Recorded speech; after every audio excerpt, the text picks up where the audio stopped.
What genuinely the craziest shit you've seen posted on Reddit? 1.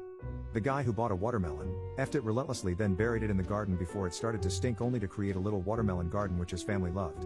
That one lives rent-free in my head. 2. Seems tame compared to the rest of the thread, but there was a post basically saying hey Ray Liotta is a family friend and he died this morning. It was almost 24 hours before it hit the news at all. That was a trip. 3. That one guy who had been fantasizing about scat for years.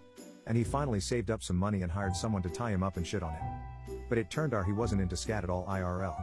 And now he was just sitting in the hotel room, after they left, writing the Reddit post and reflecting on how much time and money he had spent on it. That one was so crazy. 4.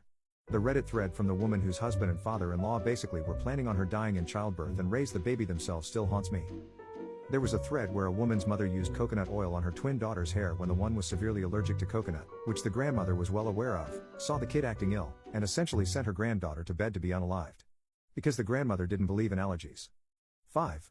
I have no idea how to find this, but I think the thread was an Ask Reddit asking have you ever caused someone to be unalived? Dude was a plumber's assistant installing a gas hot water heater in a family's home. To keep dust out of the heater, he'd stuffed a rag into the vent. When they were done installing, he forgot to remove it. They went back the next day to finish the job and the police had the house taped off. The entire family of 5 had died of carbon monoxide poisoning. He managed to sneak in the back door and remove the rag before anyone figured out what had happened. He never got caught. 6. A little car driving away from a tsunami in Japan. They just made it and the water behind them was dragging houses and cars. 7. There was a question posed to dentists about the worst things they had seen in people's mouths. That thread still haunts me.